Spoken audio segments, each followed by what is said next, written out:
মানিকচক কলেজের ভেতরে বহিরাগত যুবকের দাদাগিরির অভিযোগ তুলে কলেজের মূল গেটে বিক্ষোভ দেখালো এবিভিপি সংগঠনের ছাত্রছাত্রীরা।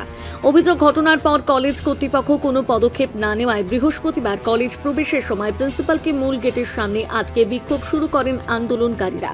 পরে প্রিন্সিপালের সঙ্গে আলোচনার পর গেট খুলে দেন বিক্ষোভকারীরা।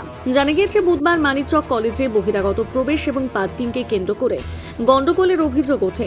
ছাত্রছাত্রীদের অভিযোগ, এক যুবক 4 চাকা গাড়ি নিয়ে জোরপূর্বক কলেজ ক্যাম্পাসে ঢুকে পড়ে এবং নিরাপত্তা রক্ষীদের সঙ্গে দুর্ব্যবহার ও গালিগালাজ করে। অভিযোগ, বিষয়টি কলেজের প্রিন্সিপালকে জানানো হলেও কোনো ব্যবস্থা নেওয়া হয়নি। এর প্রতিবাদে বৃহস্পতিবার এবিভিপি ছাত্রছাত্রীরা কলেজের মূল গেট বন্ধ করে বিক্ষোভ দেখান। তাদের দাবি, অভিযুক্ত যুবক কলেজের ছাত্র হোক বা বহিরাগত, তার বিরুদ্ধে কঠোর ব্যবস্থা নিতে হবে।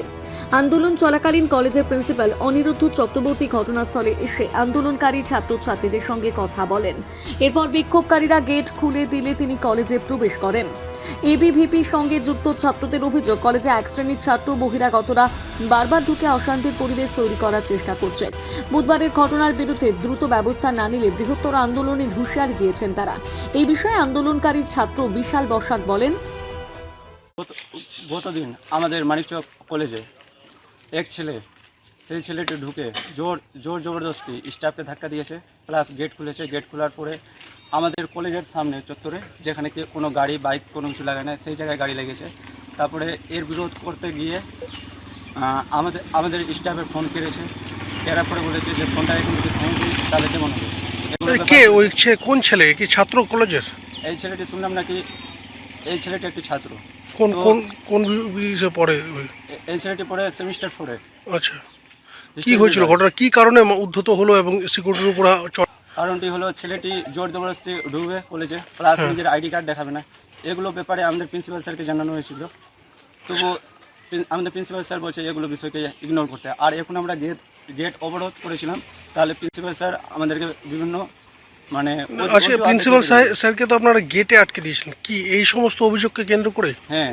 কি বললেন উনি? উনি বললেন যে আমাদেরকে লিখিত জমা দিতে, সেটা আজ আমরা লিখিত জমা দেবো, তারপর দেখি। জানিয়েছিলেন এই যে একজন ছাত্র এই ধরনের ঘটনা ঘটিয়েছে? এই ঘটনাগুলো কালকে সবার সামনে হয়েছিল, সঙ্গে আমরা প্রিন্সিপাল স্যারও ছিল।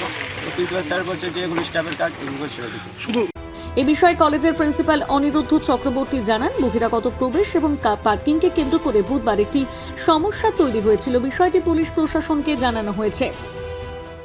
ওরা সবাই ছাত্র, ওরা কালকে একটা ঘটনা ঘটেছে, সেই ঘটনা সম্পর্কে আমাকে আরও কিছু বিস্তারিত বলতে চাইছি। আমি বললাম লিখিত আকারে বিষয়টা আমার কাছে পৌঁছতে, কারণ মুখে বললে পরে অনেক সময় মিসকমিউনিকেশন হয়, আর লিখিত থাকলে ওটা অ্যাপ্রোপ্রিয়েট হয়।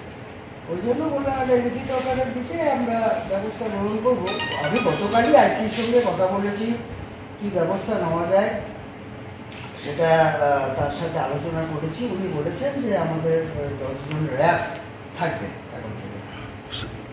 কালকে এই বহিরাগত ঢোকা নিয়ে এবং পার্কিং নিয়ে আমাদের যে এজেন্সি মারফত যে গার্ডরা আছে, এই গার্ডরা কিন্তু আমাদের কর্মচারী না, কলেজের স্টাফ নয়। আমরা সরকারের নির্দেশে এদেরকে আমরা এজেন্সি থেকে নিয়েছি, মানে সরকারই বলেছে।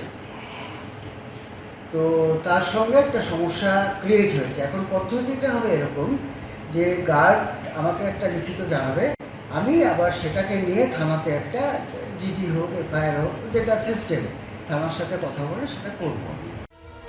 মালদা থেকে পরিতোষ সরকারের প্রতিবেদন, নিউজ টুডে।